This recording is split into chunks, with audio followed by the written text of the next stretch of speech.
안녕하십니까. 채권법 총론 24번째 강의를 시작하겠습니다.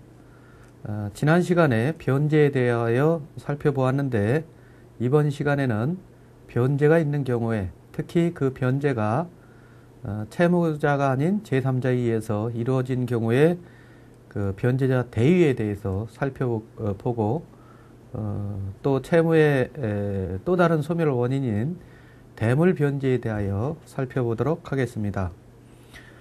변제에 의한 대위는 짧게 대위 변제라고 이야기를 하는데, 변제가 제3자 또는 공동 채무자에 의해서 행하여진 경우에 이러한 변제한 제3자 내지는 공동 채무자가 구상권을 취득하는 그러한 관계를 변제자 대위라고 이야기합니다. 즉, 변제를 한 제3자는 자기 채무가 아닌데도 변제했으니까 다시 그 변제한 만큼 받아야 되겠죠, 채무자에게. 또 공동 채무자의 경우에는 각각 그 내부적인 관계에서 분담 부분이 있을 수가 있는데, 이러한 분담 부분을 넘어서 변제한 것은 타인의 채무의 변제로 보는 것이니까 결국 자기 부담 부분을 넘는 부분에 대해서는 구상권을 취득할 수 있다고 볼 것입니다. 종래 채권자의 권리가 이러한 구상권의 범위 내에서 당연히 대위 변제가 있는 경우에 변제자에게 이전하는 것을 이야기를 합니다. 즉, 변제자는 이제 이 변제를 함으로써 기존의 채권자가 갖고 있던 채무자에 대한 권리를 행사할 수 있다라고 할 것입니다. 제3자가 자신의 출연으로 인해서 채무 소멸이 있는 경우에 채무자에게 구상권을 행사하는 데 따른 대법원 판례를 하나 살펴보도록 하겠습니다. 제3자가 자신의 출연으로 인하여 채무자의 채무가 소멸하였음을 주장하면서 채무자를 상대로 구상권을 행사하거나 부당이득의 반환을 구하는 경우에, 즉 이때 변제자 대위, 즉 대위 변제에 기한 구상권을 행사할 수 있느냐 하는 문제인데, 제3자로서는 채무자의 채무가 존재하는 사실에 대한 입증 책임을 부담하고 있고, 그 채무가 외국에 대한 조세 납부 의무로 하여 이와 달리 볼 것은 아니다라고 판시한 바가 있는데, 이것은 채무자가 외국에 대해서 통상 이러한 경우는 무역관계에서 문제가 되겠죠. 무역관계에서 외국에 조세 납부를 해야 될 그러한 의무가 있는데, 이것을 하지 않은 경우에 여기 제3자는 그렇게 안 했기 때문에 본인에게 어떠한 불이익이 있는 수가 있습니다. 그래서 불이익이 있는 제3자가 그러한 조세 납부 의무를 대신 지급한 경우에 문제가 된 사례라고 할 것입니다. 따라서 이러한 경우에 국내에서만 문제되는 것이 아니라 외국과의 거래 관계에 있어서도 사실상 외국이 이제 채권자가 어떻게 보면 되겠죠. 그래서 채무자가 조세를 납부해야 되는데 그것을 안 한 경우에 제3자가 그 조세를 대신 납부했을 경우에 제3자가 구상권을 행사할 수 있다 하는 취지의 판결입니다. 이러한 변제에 의한 대위를 하는 경우에 어떠한 요건이 필요할 것인가 하는 것을 살펴보도록 하겠습니다. 먼저 변제가 있는 경우에 변제 기타 사유로 채권자에게 만족을 주어야 될 것입니다. 즉, 제3자가 변제를 했는데도 아직 채권이 다 소멸하지 않았을 때는 구상권을 쉽게 인정해서는 안 되겠죠.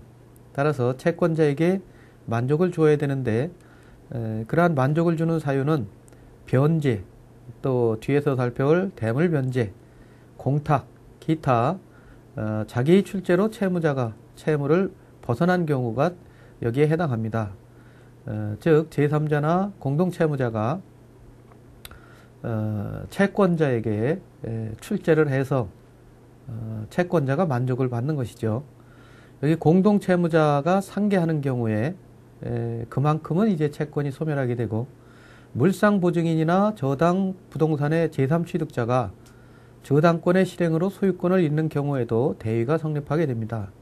이때는 물상보증인의 경우는 어떤 사람인가요? 이것은 채무자가 돈을 빌릴 때 담보로 자기 부동산을 제공한 사람을 특히 물상보증인이라고 하는데, 이러한 경우 채무자가 돈을 갚지 않으면, 이행하지 않으면은 결국 채권자는 그 물상보증인의, 담보로 잡은 물상보증인의 부동산을 경매에서 처분하고 그 경락대금으로부터 돈을 받게 될 것입니다. 이렇게 되는 경우 물상보증인은 이제 담보로 제공한 자기 부동산이 경매로 없어지게 되겠죠. 따라서 이때는 결과적으로 물상보증인이 그 채무를 변제한 것으로 이렇게 되는 것이고, 따라서 그러한 경매당하여 소유권을 잃은 물상보증인은 이제 변제자 대위에 의해서 채무자에게 구상권을 청구할 수 있다라고 보는 것입니다. 변제자가 제3채무에 대해서 구상권을 가져야 된다는 것인데, 본래 이러한 대위제도는 변제자가 채무자에 대한 구상권을 확보하려는 그러한 목적에서 생겨난 제도입니다. 따라서 불가분 채무자, 연대 채무자 또는 보증인, 물상보증인 등은 당연히 구상권을 가진다고 보는 것이고, 이러한 불가분 채무자나 연대 채무자, 보증인, 보증 채무자 이런 사람들에 대해서는 지난번 다수 당사자의 채권 관계에서 이미 살펴본 바가 있습니다. 제3자가 채무자를 위해서 변제하는 경우에 이 제3자가 이 대유권을 갖는 실질적인 그 전제되는 권한은 무엇이 있는가에 대해서 통상 제3자가 채무자를 위해서 변제하는 것은 위임을 받아서 위임 사무 처리와 관련된 그러한 형태의 사정이 있을 수가 있고, 따라서 위임 사무 처리 비용의 상환 청구권에 관한 규정이 준용이 된다고 보고, 또는 타인의 사무를 처리하는 그러한 지위에 있는 경우도 있을 수가 있는데, 이러한 경우는 사무관리 비용의 상환 청구권에 관한 그 법조문에 의해서 구상권을 취득한다라고 보고 있습니다. 또 채권자의 승낙이 있거나 또는 변제할 정당한 이익이 있어야 되는데, 이런 임의대의 경우에는 변제할 정당한 이익이 없는 자가 채권자의 승낙을 얻어서 변제하는 경우에 그때 채권자의 승낙이 있어야만 대위가 될 것입니다. 다만 이러한 경우에는 채무자의 보호를 위해서 채무자는 사실상 자기가 채권자에게 돈을 갚아야 되는데, 변제를 해야 되는데 제3자가 자기 채무를 변제했는지에 대해서 잘 모를 수가 있죠. 따라서 이러한 경우에 채무자 보호를 위해서 제3자가 채권자에게 채무자의 채무를 변제했을 때는 이처럼 변제를 받았다 하는 그러한 부분에 대해서 지명채권 양도의 대항 요건과 효력에 관한 규정을 준용토록 하고 있습니다. 이런 지명채권 양도의 대항 요건과 효력 규정에서는 통지하도록 되어 있죠. 채무자에게 통지하거나 채무자가 승낙하거나 이렇게 두 가지 요건을 대항 요건으로 하고 있는데, 따라서 제3자가 변제하는 경우에는 채무자 보호를 위해서 채무자에게 통지하거나 또는 채무자에게 알려서 채무자가 알고 이를 승낙한 이러한 요건이 필요하다라고 할 것이고, 이러한 요건이 성립됐을 때 변제 대위를 인정할 수 있을 것입니다. 나아가서 법정 대위가 있는데, 이것은 변제할 정당한 이익이 있는 사람이 변제하는 경우에는 변제할 정당한 이익이 있는 자는 당연히 자기가 변제를 해야만 되는 것이죠. 따라서 변제한 뒤에는 대위권을 행사할 수 있다고 할 것입니다.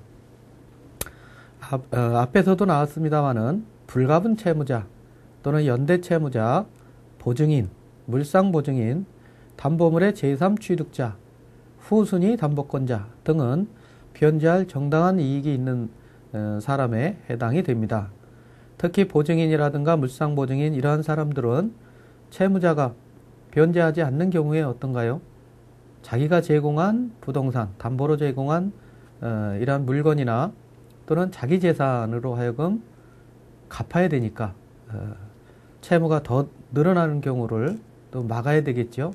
또는 경매당하지 않으려면은 그 채무를 본인들이 스스로 갚아야 됩니다. 따라서 변제할 정당한 이익이 있다고 보게 되는 것이고, 이러한 사람들은 당연히 법으로서 대위 권한을 주게 되는 것입니다. 대위가 있을 때 어떠한 법률 효과가 발생할 것인가? 먼저 대위자와 채무자 사이의 법률 효과인데, 대위자는 이제 채무자의 채무자를 대신해서 채권자에게 변제하는 것이죠. 따라서 채권자가 가지고 있던 모든 권리를 그 변제한 사람은 대위자가 행사할 수 있게 될 것입니다. 이것은 민법 482조 1항에서 규정하고 있습니다. 만약 이제 전부를 변제했을 때는 당연히 채권자의 모든 권리 전부를 다 행사할 수 있겠지요. 근데 일부만 변제하는 경우는 어떻겠습니까? 일부 변제의 경우에는 당연히 일부만 대위하게 될 것이고, 이러한 일부 대위의 경우는 변제한 가액에 비례해서 권리를 행사할 수 있다고 보게 됩니다. 주의할 것은 이처럼 변제하는 경우에 계약의 취소권이나 해제와 같은 계약 당사자로서의 지위에 따른 권리는 제외하게 될 것입니다. 왜냐하면은 이 변제 자체가 채권이 유효하게 성립된 그러한 것을 전제로 하는 것이기 때문에 유효한 채권의 성립 자체를 부인하는 그러한 것은 할 수가 없다라고 보는 것이죠. 즉 유효한 채권을 전제로 변제가 된 것이고, 따라서 이러한 변제했을 때의 이 채권자 권리, 그것을 행사하는 것이니까 존재 자체를 부인하는 그러한 권리는 행사할 수 없다라고 보는 것입니다. 사례의 경우에 보험금을 지급한 리스 보증 보험의 보험자가 문제가 되는 그러한 판례를 한번 같이 보도록 하겠습니다. 리스 이용자가 리스 계약을 해서 우리가 가격이 많이 나가는 그러한 특히 자동차, 뭐 중기 이런 것은 리스 계약에 의해서 의료기계 이런 것들을 많이 이용하게 되지요. 따라서 이러한 새로운 형태의 계약이 있는데, 리스 이용자의 경우 계약상 채무 불이행으로 인한 손해가 발생할 수 있죠. 리스 계약을 하고 리스료를 제대로 안 내는 경우를 생각해 볼 수가 있습니다. 따라서 이러한 계약 채무 불이행으로 인한 손해의 보상을 목적으로 하는 리스 보증보험이 있게 되는데, 이러한 리스 보증보험의 경우에는 어떻습니까?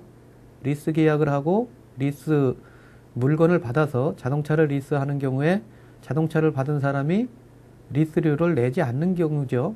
그렇게 내지 않으면은 이제 리스 보증보험에서 리스 회사에 그 리스 금액을 지급하게 될 것입니다. 따라서 이러한 리스 보증보험은 보험 금액의 한도 안에서 리스 이용자의 채무 불이행으로 인한 손해를 담보하는 그러한 형식을 갖게 되는 것이고, 결국은 보증 승고와 같죠. 리스 이용자가 돈을 안 내는 거니까, 안 냈을 때 그것을 대신 물어주는 거니까 보증인 것 같습니다. 그래서 보증에 가름하는 기능을 가지고 있기 때문에 보험자의 보상 책임은 본질적으로 보증 책임인 것 같다라고 우리 판례도 보고 있는 것입니다. 따라서 이처럼 보증의 성격을 갖고 있을 때에는 보험금을 지급한 리스 보증보험의 보험자는 민법 제481조가 정하는 변제자 대위 법리에 따라서 피보험자인 리스 회사가 리스 이용자에 대하여 가지는 채권 및 그 담보에 관한 권리를 대위에서 행사할 수 있다라고 하고 있는 것입니다.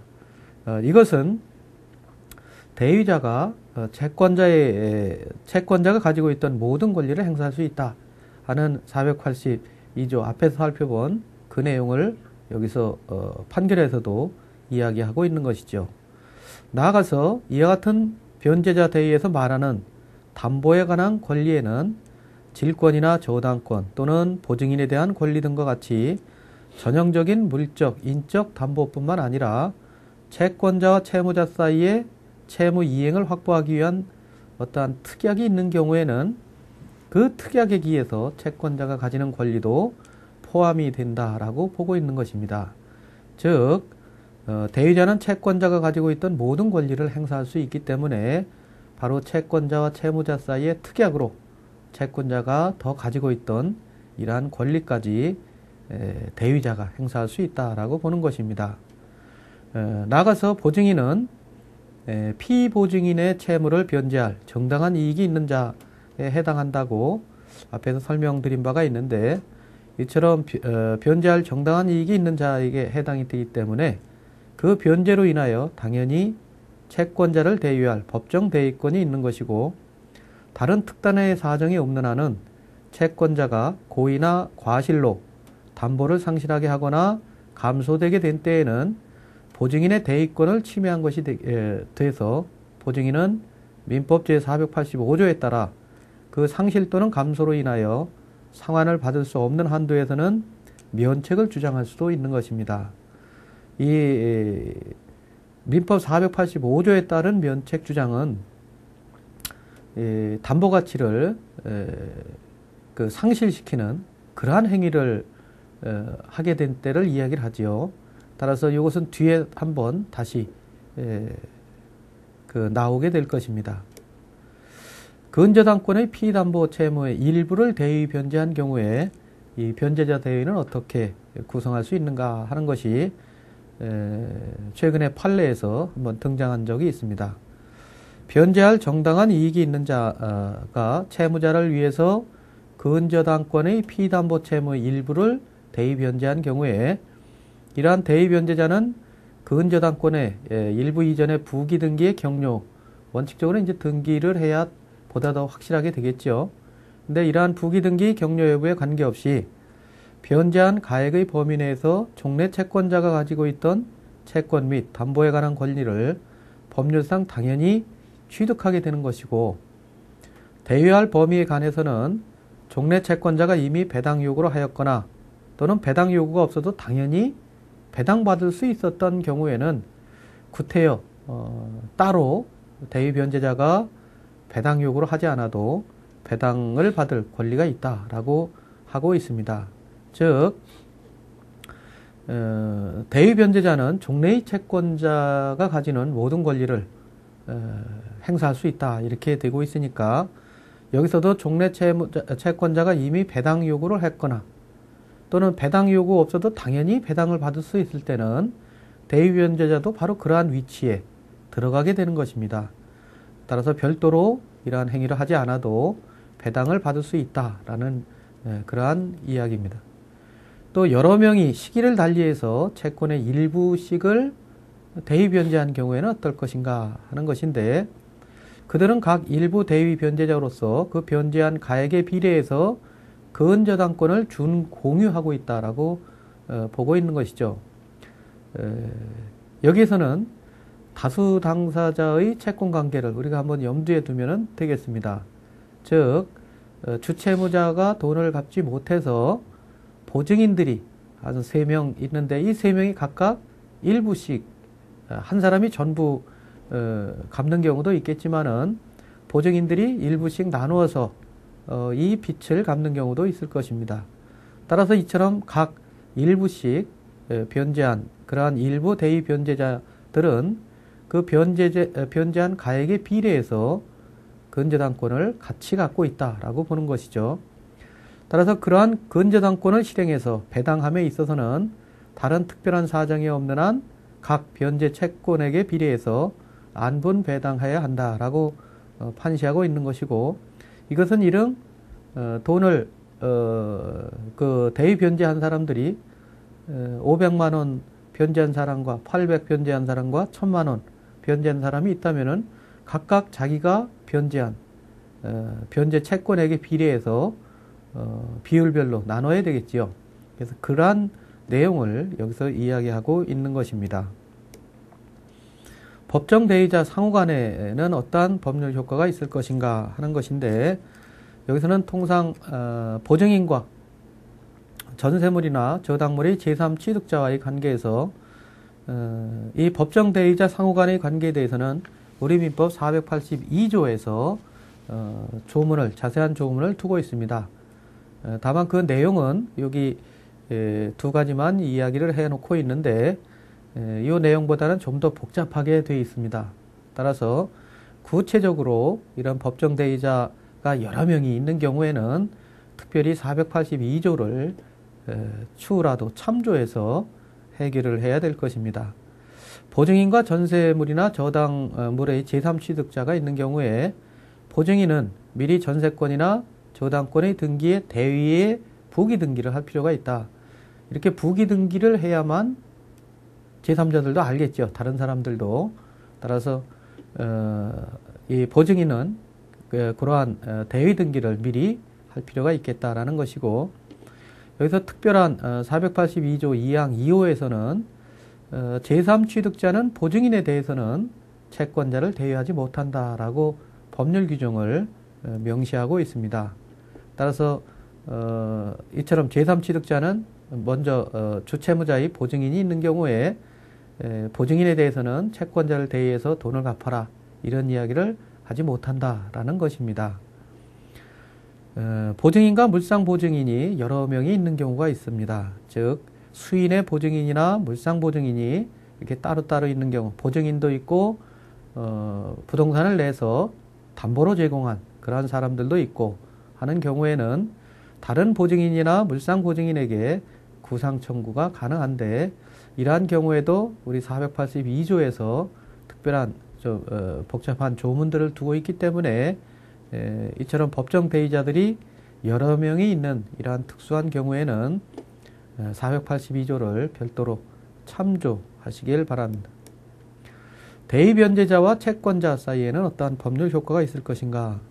채권자는 채권자의 채권증서나 담보물의 교부 의무가 있겠죠. 왜냐하면 대의 변제자는 이제 채권자의 권리를 행사해야 되는 것이니까 채권자가 갖고 있는 채권증서, 이것을 나한테 달라, 이렇게 요구할 수가 있을 것이고, 또 담보물도 갖고 있으면 그것도 달라 하고 대의 변제자가 채권자에게 요구해서 그러한 채권증서나 담보물을 받은 뒤에 자기 권리를, 즉 구상권을 행사할 수 있다고 할 것입니다. 또 채권자는 담보 보존 의무가 있는데, 채권자의 고의 과실로 가지고 있던 담보 가치가 상실되거나 감소된 때에는 이 대위할 자가 그 상실 또는 감소로 인한 상환을 받을 수 없게 되는 한도에서 면책이 된다라고 규정하고 있습니다. 이것은 앞에 판례 중에서도 485조가 인용이 된 바가 있었는데, 이것은 이제 채권자가 고의 과실로 인해서 담보 가치를 상실하게 한 때는 어떨까요? 나중에 그 담보물을 궁극적으로 채무자에 대해서 대위자가 이제 구상권을 행사하는데, 결국 담보 가치가 상실되면은 궁극적으로는 돈을 못 받게 되는 경우도 있을 수가 있는 것이죠. 대위 변제자가. 근데 그러한 담보 가치가 상실되거나 감소된 것이 채권자의 고의 과실로 인해서, 즉 채권자의 귀책 사유로 인해서 즉 야기된 것이기 때문에 그 상실 또는 감소로 인한 상환을 받을 수 없게 된 한도에서는 면책이 되는 것입니다. 이상 이제 대위 변제에 대해서 살펴보고, 채권의 또 다른 소멸 원인 중에 하나인 대물 변제에 대하여 살펴보도록 하겠습니다. 대물 변제는 뒤에 변제라는 말이 있듯이 채무를 이행 또는 소멸시키는 것인데, 대물, 물건으로 대신해서 소멸을 시키는 것이죠. 그래서 일반적으로 변제가 금전으로 이렇게 대부분 되고, 그 물건으로 되는데 반해서, 급부의 목적물인데 반해서 이 대물 변제는 본래의 급부에 가름할 다른 급여를 현실적으로 함으로써 채권을 소멸시키는 그러한 계약을 뜻합니다. 대물 변제는 사실행위가 아니라 계약이다 라고 표현을 하고 있어요. 우리 민법 466조에서도 대물 변제에 관한 법 규정을 두고 있는데, 채무자가 채권자의 승낙을 얻어서 본래의 채무 이행에 가름하여 다른 급여를 한 때 변제와 같은 효력이 있다라고 규정하고 있는 것입니다. 일단 민법 규정에 대물변제의 요건이 몇 개 들어가 있습니다. 즉 채권자의 승낙을 얻어야 된다 하는 것으로부터 계약적인 요소를 볼 수 있죠. 즉 채권자의 승낙이 없으면은 대물변제가 이루어지지 않는 것입니다. 또 본래의 채무 이행에 가름하여 다른 급여를 한때 이렇게 되어 있습니다. 자, 여기서 가름한다는 말이 있습니다. 다른 것으로 대체한다는 것이죠. 따라서 본래의 채무는 이 가름하는 다른 급여로 인해서 본래의 채무가 소멸되는 것입니다. 그렇기 때문에 본래의 채무가 소멸된다는 측면에서 채권의 소멸 사유로 대물변제가 들어있는 것이죠. 다만 다른 급여를 한 때와 이런 이야기가 있으니까 이제 대물변제를 하면은 다른 급여는 새롭게 할 그런 의무가 주어지는 것입니다. 실제 대물변제는 그럼 어떤 사례들이 있을까에 대해서 한두 가지를 보겠는데 2008년 11월 25일자 신문에는 고물 헬기로 빚을 갚은 러시아에 관련된 기사가 나와 있죠. 과거 전에 우리 최근에는 이제 경제 사정이 우리 한국이 좀 나빠졌습니다만은 그 한때 러시아에 차관을 줄 정도로 우리가 금전 상황이 좋았었죠. 러시아에 그 돈을 빌려주고 이제 그것을 받아야 되는데 그 당시에 러시아에서는 돈이 없는 것이죠. 즉 현찰이 좀 부족하니까 헬기로 대신 그 값을 갚겠다 이렇게 이야기를 했어요. 그래서 우리나라에서도 이왕 돈으로 받기 어려울 때에는 이처럼 헬기로 받는 것이 좋겠다. 이렇게 해서 그것을 받은 것이죠. 여기서도 현물 상환으로 5대를 받았습니다. 근데 그 받은 헬기가 어떤가요? 고물 헬기, 중고인데 제대로 작동이 안 된다는 그러한 이 하자가 지금 발생을 하고 있는 것입니다. 즉 현물 상환으로 받은 5대가 중대한 결함이 있어서 쓰지도 못하고 유지비만 축낸다는 기사가 최근에 나와 있어요. 감사원은 정부가 2004년부터 2006년 러시아로부터 들여온 산림청의 산불 감시용 헬리콥터 5대 중 4대, 한 대는 추락해서 이미 이제 멸실이 됐고 이 4대가 안전성 결함 등으로 운항이 중지돼서 유지 비용만 축내고 있다라면서 산림청장에게 대응 조치를 취하라고 통보한 바가 있습니다. 정부는 1990년대 구소련에 제공했던 차관을 이제 이 소련하고 러시아하고 주체가 똑같은가 하는 문제가 실은 또 등장을 하고 있겠죠. 어쨌든 러시아에서는 과거의 소련에서 진 그러한 것을 승계하겠다 이렇게 이야기를 하기 때문에 현물로 돌려받기로 하고 2004년부터 2006년 러시아로부터 헬기 5대 약 대당 40억 원이니까 한 200억이 되는 거네요. 이것을 도입해서 산림청에서 쓰도록 했으나 시험 비행 중 조종 계통에 이상이 발생하고 꼬리 날개 균열이 생기고 결국 그 중에 한 대는 추락해서 조종사가 사망하는 사고까지 발생을 하니까 이제 이러한 헬기를 조종시킨다는 부분이 안전성이 이제 문제가 좀 되는 것이죠.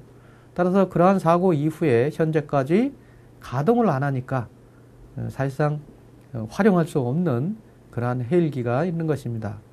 즉 조종사들조차 안전성 문제로 해당 헬기 조종을 기피하고 있음에도 산림청은 러시아 제작사의 하자 보증 조치도 요구하지 않고 있다라는 것입니다.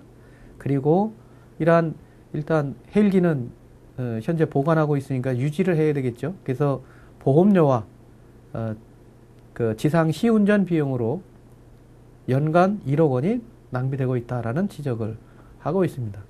여기서도 현물 상환으로 빚을 갚은 이런 이야기가 나오니까 이것은 우리가 지금 볼 수 있는 이것은 물론 국가 간의 채권과 채무의 문제이지만 대물변제로서의 외관을 지금 보이고 있는 그런 기사라고 할 것입니다. 또 기사 중에는 골프장을 건설하던 중에 이러한 골프장이 부도가 난 경우가 있습니다. 아파트가 부도나는 경우도 우리가 통상 이러한 유사한 문제가 발생하는 경우가 있어요. 건물을 건축하다가 부도나는 경우에 여기서도 골프장을 건설하는 도중에 부도가 났는데, 그러니까 공사비를 이제 지급을 하기가 어렵게 된 것입니다. 그래서 이러한 공사비에 대해서 결국 채무 변제로 회원권을 발행한 사례가 있어요. 이때 이 발행한 회원권의 효력이 어떻게 될 것인가 하는 부분입니다. 이러한 회원권에 대해서 서울고등법원은 정상적인 모집 절차를 어긴 것이기 때문에 무효다라고 판시한 바가 있습니다. 골프클럽을 공사하는 도중에 부도가 나서 제3자가 영업을 이제 인수한 경우에 부도 전 회사가 채무 변제를 위해 회원권을 발행해 준 것은 정상적인 모집 절차가 아니다라고 보는 것이죠. 만일 여기서 회원권이 유효하다면은 이제 이 회원권을 가지고 골프장에서 회원 대우를 받으면서 이용할 수가 있겠죠. 이 사건에서는 이제 그 영업을 인수한 쪽에서 회원권을 인정하지 않은 것입니다. 정상적인 회원권이 아니다 이렇게 하면서, 그러니까 이제 이 회원권을 받은 사람들이 회원권 확인 소송을 하게 된 것이죠. 재판부는 판결문에서 체육시설업자가 영업을 양도하면은 그 양수인은 체육시설업의 등록 및 신고에 따른 권리 의무를 승계하게 되는데, 여기 동신레저와 피고 사이에는 영업의 양도가 이루어졌다. 그러나 동신레저가 부도 직전에 공사대금 채권자들에게 발행한 골프 회원권은 정식의 입회 계약에 따른 것이 아니라 공사대금의 채무 변제 방법의 하나다 라고 보는 것이죠. 여기서 공사대금의 채무 변제 방법의 하나로서 회원권을 줬는데, 그러면 이 회원권의 가치가 무엇인가에 대해서 추후 회원권을 일반에게 분양하는 경우에 그 입회금을 취득해 채권을 회수할 수 있는 기회를 주고, 동신레저가 골프장 영업을 양도할 경우에 양수인에게 약속어음이나 미지급 확인서 등을 대신해서 채권의 증거로 제시할 수 있도록 하기 위해서 발행한 것이다. 즉 정식으로 회원권을 준다기보다는 하나의 증거증권으로 증거로서 회원권을 준 것이다. 이렇게 지금 이야기하고 있는 것이죠. 그래서 여기서 채권자들이 발행받은 회원권은 골프클럽을 이용할 목적에서 발행한 것으로 보기는 어렵고 채무 이행의 담보조로 어떻게 보면은 받았다라는 것입니다. 따라서 이러한 회원권이 채무 변제의 그러한 목적하에서 회원권을 발행한 것이 대물 변제로 여기서 인정한 건가요? 여기서는 대물 변제로 보지는 않고 그러한 회원권이 정상적인 절차를 지키지 않고 단순히 약속어음이나 미지급 확인서 대신에 채권의 증거로서 제시된 것이다. 따라서 하나의 담보로 제공된 것이다. 이렇게 보는 것입니다. 그렇기 때문에 이 사건의 경우에는 공사대금 채권이 있는데 이 공사대금 채권에 대한 대물 변제로서의 회원권으로서의 효력은 인정하지 않은 것이다. 이렇게 보여지고 있습니다. 기본적으로 대물 변제의 경우에 다른 급여를 현실적으로 하는 것이 중요한데, 이러한 대물 변제는 그 법적 성격이 반드시 채권자의 승낙이 있어야 된다. 우리 법조문에서도 채권자의 승낙이 하나의 법 규정이 있지요. 따라서 계약으로 보고 있는 것입니다. 즉 대물 변제 계약이라는 특수한 요물 유상 계약으로 보는 것입니다. 물건을 필요로 하는 좀 특이한 계약으로 이렇게 보는 것이죠. 우리가 채권의 발생 원인에서 통상 우리 채권 강론에서 주로 검토가 되는데 14개의 전형 계약이 있습니다. 그래서 이러한 전형 계약의 경우에는 통상 불효식 낙성 계약이다 이렇게 하고, 물건을 목적으로 하는 이러한 것은 잘 인정하지 않고 있습니다. 그러나 여기서 대물 변제의 경우에는 계약으로 해석을 하고 특별히 물건으로, 다른 물건, 다른 급부로 이렇게 할 것이 하나의 중요한 특색이라고 할 수 있습니다. 채권의 소멸 원인 중에 하나로 뒤에 살펴볼 경계가 있는데, 이러한 경계와 대물변제는 언뜻 보기에는 비슷합니다. 그러나 이러한 경계는 단순히 다른 급부로 해야 할 신채무를 부담하는 것이기 때문에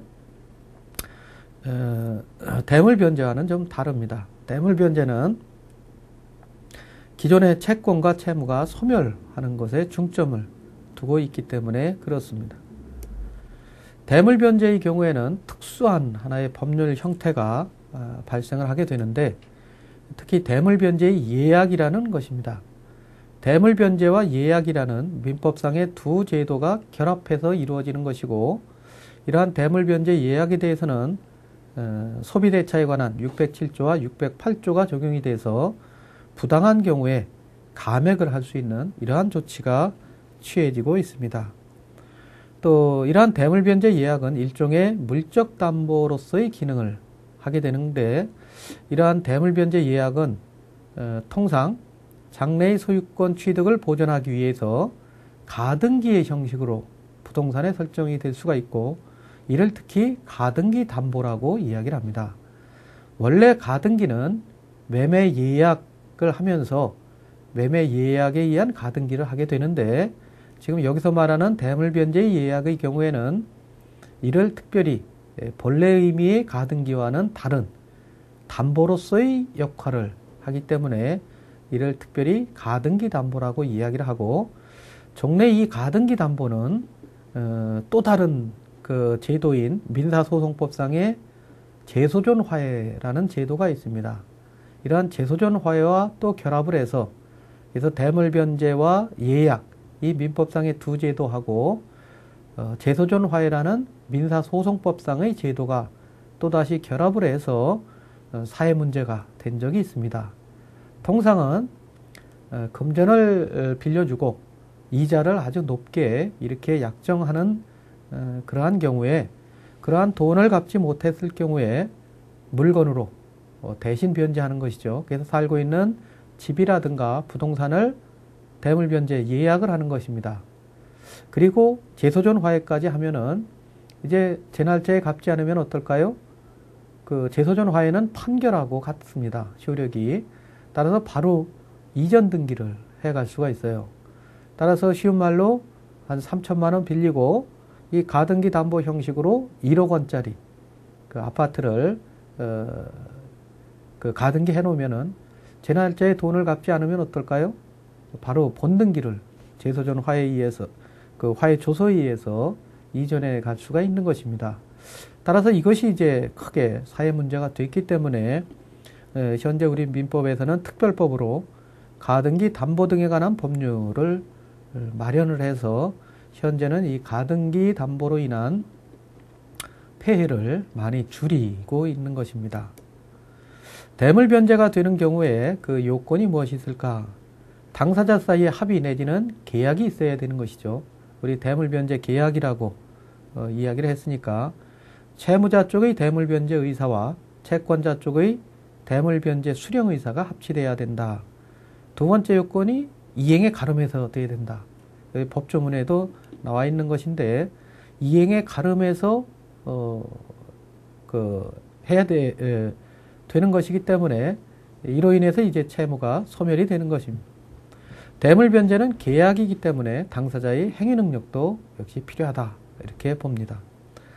또 대물변제 요건으로서 채권이 존재해야 되는 것이니까 채권이 존재하지 않거나 무효 또는 취소된 경우에는 결국 대물변제로 준 물건에 대해서 원인 없이 이제 상대방이 갖고 있는 것이니까 이것을 다시 돌려달라라고 이야기할 수 있습니다. 또 대물변제는 본래의 급부와는 다른 급부로 해야 되는 것이니까 이 다른 급부가 과연 무엇인가 하는 부분이 문제될 수가 있습니다. 제3자에 대한 채권 양도 또는 예금 증서의 교부, 이거 예금 통장을 주고 여기서 찾아가더라 이렇게 이야기할 수도 있다는 것이죠. 또 이행에 가름한 어음이나 수표의 교부 등도 다른 급부에 해당할 수가 있습니다. 대물급부로서 부동산을 제공하는 경우는 어떤가? 이때는 대물변제 의사표시와 함께 등기가 필요하다고 할 것이고, 바로 이러한 부동산을 담보로 제공하는 경우에, 대물변제 하는 경우에 대물변제 예약을 하면서 가등기를 하고 또 제소전 화해를 하고 하는 것에 대해서는 앞에서 설명한 바가 있습니다. 대물급부가 본래의 급부와 현저히 불균형한 경우에는 어떨 것인가?